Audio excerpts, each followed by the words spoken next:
ഭാരത് മാതാ കി. ഇന്നത്തെ ഈ ആഹ്ലാദകരമായ മുഹൂർത്തത്തിൽ നമ്മളെ അഭിസംബോധന ചെയ്ത് സംസാരിക്കാനും തെരഞ്ഞെടുപ്പിൻ്റെ ഔപചാരികമായിട്ടുള്ള പ്രക്രിയ പൂർത്തിയാക്കാനും ഇവിടെ എത്തിയിട്ടുള്ള ആദരണീയനായിട്ടുള്ള കേന്ദ്രമന്ത്രി, എപ്പോഴും കേരളത്തിൻ്റെ സുഹൃത്തായിട്ടുള്ള ശ്രീ പ്രഹ്ലാദ് ജോഷിജി,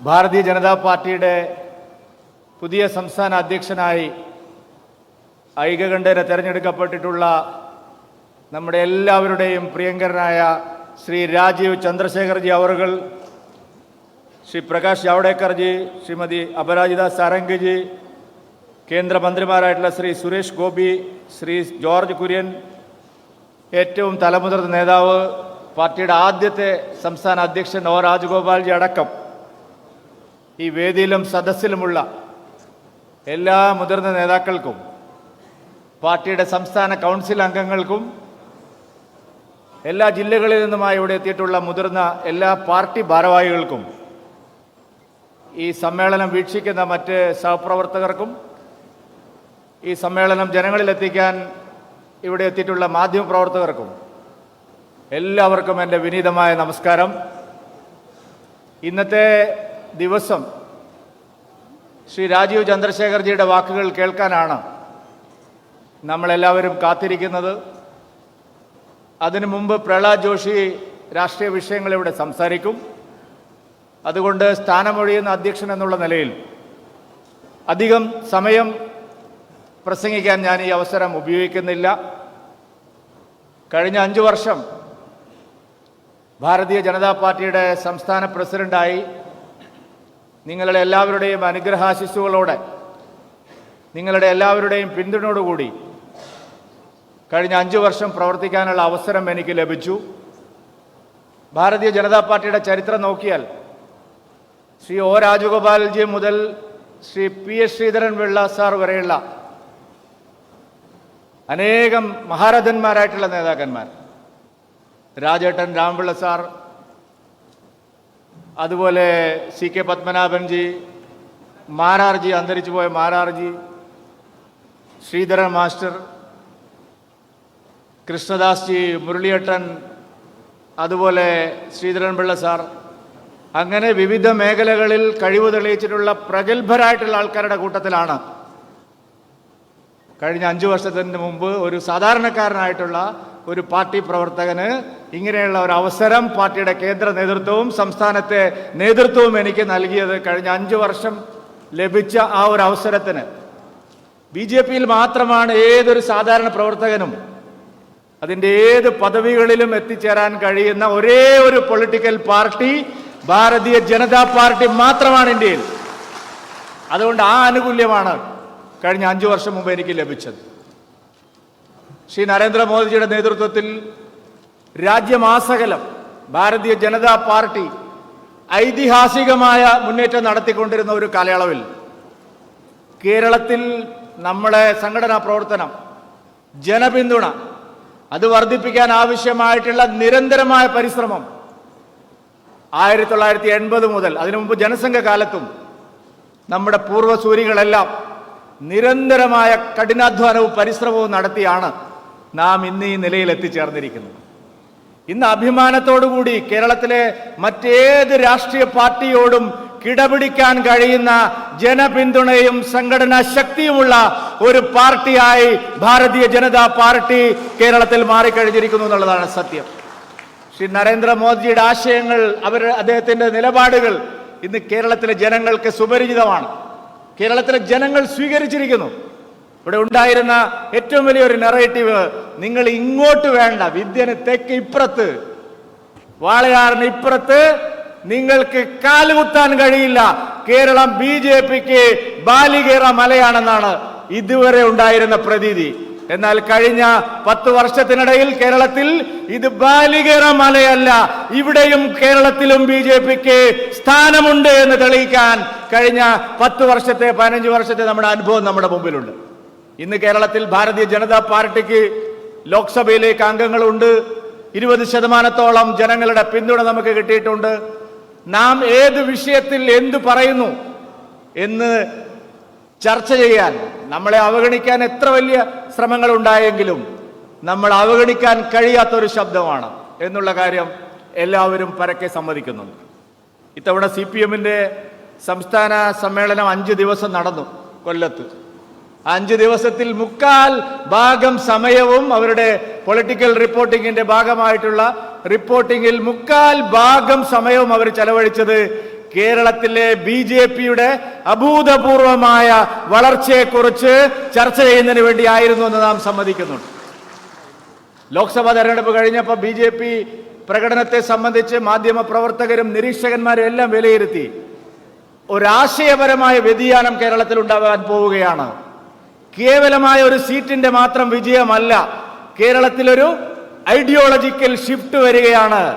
ഇത്രയും കാലം കേരളം പരീക്ഷിച്ച് പരാജയപ്പെട്ട ആശയങ്ങളിൽ നിന്നും മാറി ഒരു പുതിയ ആശയത്തിന് കേരളത്തിലെ ജനങ്ങൾ സ്വീകരിക്കാൻ തുടങ്ങിയിരിക്കുന്നു എന്നുള്ള ഒരു ഘടനാപരമായിട്ടുള്ള മാറ്റമാണ് കേരളത്തിൽ ഉണ്ടായതെന്നാണ് എല്ലാവരും വിലയിരുത്തിയത്. അങ്ങനെ ശക്തമായൊരു ബഹുജന അടിത്തറയും അതിശക്തമായിട്ടുള്ള ഒരു സംഘടനാ മിഷണറിയും പുതിയ അധ്യക്ഷൻ ശ്രീ രാജീവ് ചന്ദ്രശേഖർജിക്ക് അതിവേഗം കുതിച്ചു മുന്നോട്ട് പോകാനുള്ള ഒരു കരുത്താണ്. രാജീവ് ചന്ദ്രശേഖർജി പാർട്ടിയുടെ പുതിയ അധ്യക്ഷനായി വരുമ്പോൾ അദ്ദേഹത്തിന് ദൈനംദിന രാഷ്ട്രീയ പ്രവർത്തന പാരമ്പര്യമുണ്ടോ എന്നൊക്കെ ചില ആളുകൾ, മാധ്യമങ്ങൾ, ചില വിമർശകന്മാർ തുടങ്ങിയിട്ടുണ്ട്. ദൈനംദിന രാഷ്ട്രീയ പ്രവർത്തനത്തിന് പൂർണ്ണമായിട്ടും സജ്ജനായിട്ടുള്ള അദ്ദേഹത്തിന് അത് 100% ദൈനംദിനം പൊളിറ്റിക്കൽ ആക്ടിവിറ്റി നടത്താൻ കഴിയുന്ന ഒരാളാണെന്ന് തിരുവനന്തപുരത്തെ കഴിഞ്ഞ 1 വർഷത്തെ അനുഭവം നമ്മുടെ മുമ്പിലുണ്ട്. അദ്ദേഹം ലോക്സഭാ തെരഞ്ഞെടുപ്പിൽ തിരുവനന്തപുരത്ത് സ്ഥാനാർത്ഥിയായി വരുമ്പോൾ ഇതേ ചോദ്യം എല്ലാവരും ചോദിച്ചു. രാജീവ് ചന്ദ്രശേഖർജിക്ക് എങ്ങനെയാണ് ഒരു ദൈനംദിന പ്രവർത്തകനായിട്ട് വരാൻ കഴിയുന്നത്? 5 ദിവസം കഴിഞ്ഞപ്പോ വിമർശകന്മാരെല്ലാം അവരുടെ നിലപാട് മാറ്റി രാജീവ് ചന്ദ്രശേഖർജിയെ പോലെ സ്വീകാര്യനായ ഒരു നേതാവ് തന്നെയാണ് തിരുവനന്തപുരത്തിനും കേരളത്തിനും വേണ്ടതെന്ന് അവർ മാറ്റി പറഞ്ഞിട്ടുണ്ട്. അതുകൊണ്ട് രാജീവ് ചന്ദ്രശേഖർജിയുടെ 3 പതിറ്റാണ്ട് കാലത്തെ അനുഭവ പാരമ്പര്യവും അദ്ദേഹത്തിന്റെ തീക്ഷ്ണമായിട്ടുള്ള ജീവിത അനുഭവങ്ങളും അദ്ദേഹം കൈവച്ച മേഖലകളിലെല്ലാം നേടിയിട്ടുള്ള ഉജ്ജ്വലമായിട്ടുള്ള വിജയങ്ങളും കേരളത്തിലെ പാർട്ടിക്ക് നവോന്മേഷം നൽകും. ഒരു പുതിയ കുതിച്ചുചാട്ടത്തിന് അദ്ദേഹത്തിന്റെ കയ്യിലിരിക്കുന്ന കടിഞ്ഞാൺ അദ്ദേഹം അത് ഉപയോഗിച്ച് മുന്നോട്ട് കൊണ്ടുപോകുമെന്നുള്ള കാര്യത്തിൽ സ്ഥാനമൊഴിയുന്ന അധ്യക്ഷൻ എന്നുള്ള നിലയിലേക്ക് യാതൊരു സംശയവുമില്ല. അദ്ദേഹത്തിന്റെ പേര് പാർട്ടിയുടെ സംസ്ഥാന അധ്യക്ഷ സ്ഥാനത്തേക്ക് പരിഗണിക്കപ്പെടുന്നു എന്നുള്ള ആശയം ഉരുത്തിരിഞ്ഞു വന്ന ഉടനെ തന്നെ കേരളത്തിലെ എല്ലാ BJP നേതാക്കളും ഒരുമിച്ചിരുന്ന് അദ്ദേഹമായിരിക്കും അടുത്ത 5 വർഷം കേരളത്തിൽ ഭാരതീയ ജനതാ പാർട്ടിയെ നയിക്കേണ്ടതെന്ന് ഐകകണ്ഠേനയാണ് തീരുമാനമെടുത്തത്. കഴിഞ്ഞ 4 മാസമായിട്ട് ഈ മുന്നിൽ നിൽക്കുന്ന നമ്മുടെ മാധ്യമ സുഹൃത്തുക്കളെല്ലാം എന്തെല്ലാം പ്രചരണങ്ങൾ നടത്തി, എന്തെല്ലാം വ്യാഖ്യാനങ്ങൾ ഉണ്ടായി, എന്തെല്ലാം ആഖ്യാനങ്ങൾ ഉണ്ടായി, അതിനെല്ലാം അപ്പുറത്താണ് ഭാരതീയ ജനതാ പാർട്ടിയുടെ കാര്യങ്ങളെന്ന് തെളിഞ്ഞിരിക്കുകയാണ് അദ്ദേഹത്തിന്റെ സ്ഥാനാരോഹണത്തിലൂടെ എന്നുകൂടി പറയാൻ ഞാൻ ഈ അവസരം ഉപയോഗിക്കുകയാണ്. ഞാൻ ദീർഘിപ്പിക്കുന്നില്ല. വളരെ ഘടനാപരമായിട്ടുള്ള പല മാറ്റങ്ങളും കഴിഞ്ഞ കുറച്ച് കാലങ്ങളായിട്ട് നമ്മുടെ പാർട്ടിക്കകത്ത് വന്നുകൊണ്ടിരിക്കുന്നു. കേരളത്തിൽ ഒരു പൊളിറ്റിക്കൽ പാർട്ടിയും കൈവയ്ക്കാൻ തയ്യാറായിട്ടില്ലാത്ത മേഖലകളിലെല്ലാം ഭാരതീയ ജനതാ പാർട്ടി കൈവച്ചിരിക്കുന്നു. സുഹൃത്തുക്കളെ, 280 പാർട്ടി മണ്ഡലം പ്രസിഡന്റുമാരിൽ 39 വനിതാ മഹിളാ പ്രസിഡന്റുമാരെ നിയമിക്കാൻ ഭാരതീയ ജനതാ പാർട്ടിക്ക് സാധിച്ചിരിക്കുന്നു. CPM-നോ കോൺഗ്രസിനോ 2 പതിറ്റാണ്ട് കഴിഞ്ഞാലും സ്വപ്നം കാണാൻ കഴിയാത്ത ഒരു നേട്ടമായി ഞാൻ അതിനെ കണക്കാക്കുകയാണ്. അവർക്ക് സ്വപ്നം പോലും കാണാൻ കഴിയില്ല. 30 ജില്ലാ കമ്മിറ്റികളിൽ 4 ജില്ലാ കമ്മിറ്റികളെ നയിക്കുന്നത് വനിതാ രത്നങ്ങളാണ്. നാരീശക്തി എന്നുള്ളത് ഒരു മുദ്രാവാക്യം മാത്രമല്ല ഭാരതീയ ജനതാ പാർട്ടിക്ക്, അതൊരു യാഥാർത്ഥ്യമാണ് എന്ന് തെളിയിക്കാൻ നമുക്ക് കഴിഞ്ഞിട്ടുണ്ട്.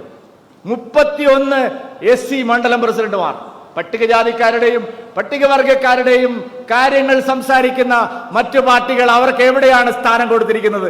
ഇന്നലെ കൊടിക്കുന്നിൽ സുരേഷ് പറഞ്ഞിരിക്കുന്നു, ഒരു പട്ടികജാതിക്കാരനാണെന്നുള്ളതിന്റെ പേരിൽ ഞാൻ കോൺഗ്രസിനകത്ത് അവഗണന നേരിടുകയാണ്.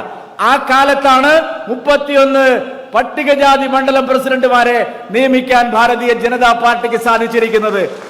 8 പട്ടികവർഗ മണ്ഡലം പ്രസിഡന്റുമാരെ, ST മണ്ഡലം പ്രസിഡന്റുമാരെ കേരളത്തിൽ ഭാരതീയ ജനതാ പാർട്ടിക്ക് ഈ സംഘടനാ തെരഞ്ഞെടുപ്പിൽ സാധിച്ചിട്ടുണ്ട്.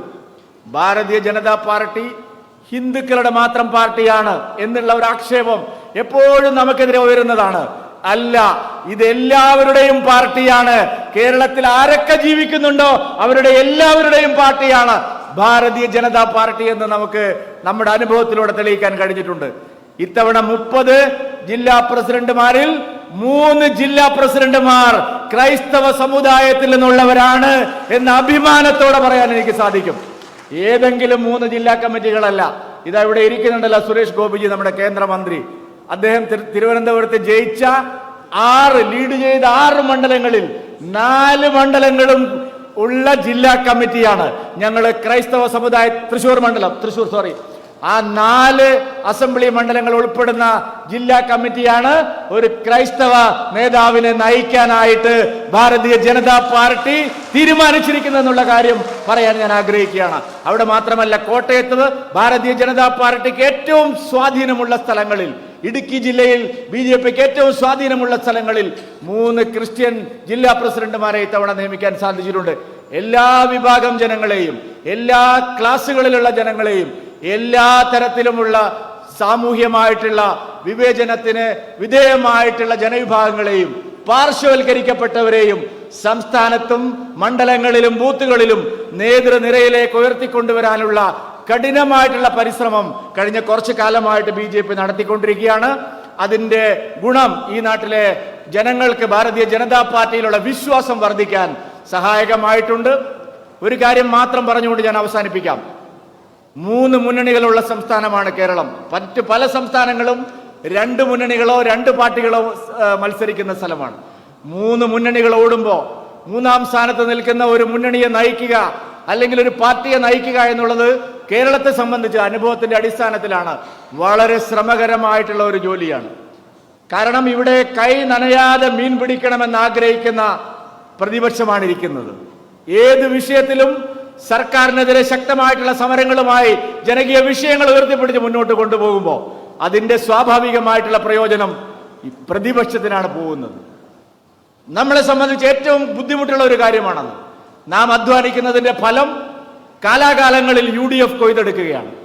പക്ഷെ നാം കഴിഞ്ഞ കുറച്ച് കാലങ്ങളായിട്ട് നിശ്ചയിച്ചു, LDFനെ ആശയപരമായി നേരിടുമ്പോഴും സർക്കാരിനെ രാഷ്ട്രീയമായി നേരിടുമ്പോഴും അതിന്റെ ഒരു ആനുകൂല്യവും UDFന് ലഭിക്കാൻ പാടില്ല എന്നുള്ള വളരെ കൃത്യമായ ഒരു നിലപാട് സ്വീകരിച്ചുകൊണ്ടാണ് നാം കേരളത്തിൽ മുമ്പോട്ട് പോയത്. അതാണ് ഭാരതീയ ജനതാ പാർട്ടിക്ക് അടിസ്ഥാനപരമായി വളരാനുള്ള വഴിയൊരുക്കിയത്. ദൗർഭാഗ്യകരമെന്ന് പറയട്ടെ, തദ്ദേശ സ്ഥാപനങ്ങളിൽ പലതരത്തിലും UDF BJP മെമ്പർമാരെ സ്വാധീനിക്കാനുള്ള ശ്രമങ്ങൾ നടത്തിയപ്പോഴെല്ലാം കണ്ണിലെണ്ണയൊഴിച്ച് കാത്തിരുന്ന് ഒരു പഞ്ചായത്തിൽ പോലും UDFുമായിട്ടോ LDFുമായിട്ടോ സഹകരിക്കാൻ പാടില്ല എന്നുള്ള കർശനമായ നിലപാട് പാർട്ടി എടുക്കുകയും 50-ൽ പരം മെമ്പർമാരെ ദുഃഖത്തോടു കൂടിയാണെങ്കിലും അവരെ പാർട്ടിയിൽ നിന്ന് സസ്പെൻഡ് ചെയ്യുകയും ഒരു തരത്തിലും UDFും LDFുമായിട്ട് നീക്കുപോക്കില്ലാതെ സ്വതന്ത്രമായ നിലപാട് സ്വീകരിച്ച് മുന്നോട്ട് പോകണം എന്ന് തീരുമാനിച്ചതിന്റെ അടിസ്ഥാനത്തിലാണ് ഈ മാറ്റങ്ങൾ ഉണ്ടായിരിക്കുന്നത്. കഴിഞ്ഞ ഒരു ദശാബ്ദം നമ്മളെ സംബന്ധിച്ചിടത്തോളം ഭാരതീയ ജനതാ പാർട്ടിയുടെ വളർച്ചയുടെ ദശാബ്ദമാണ്. ഇനി വരുന്ന ദശാബ്ദം ഭാരതീയ ജനതാ പാർട്ടിയുടെ കേരളം ഭരിക്കാനുള്ള ദശാബ്ദമാണ്.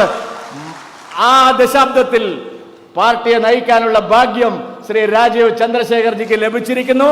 അദ്ദേഹത്തിന് അതിന് വിജയത്തിന്റെ പാതയിലേക്ക്, വിജയപഥത്തിലേക്ക് ഭാരതീയ ജനതാ പാർട്ടിയെ നയിക്കാൻ നിങ്ങളുടെ എല്ലാവരുടെയും അനുഗ്രഹത്തോടെ എല്ലാവിധ ആശംസകളും നേർന്നുകൊണ്ട്, എല്ലാവിധ ഭാവുകങ്ങളും നേർന്നുകൊണ്ട് ശ്രീ രാജീവ് ചന്ദ്രശേഖർജിയെ അഭിനന്ദിച്ചുകൊണ്ട് ഞാൻ എന്റെ വാക്കുകൾ അവസാനിപ്പിക്കുന്നു. നിങ്ങൾക്ക് നമസ്കാരം. ഭാരത് മാതാ കി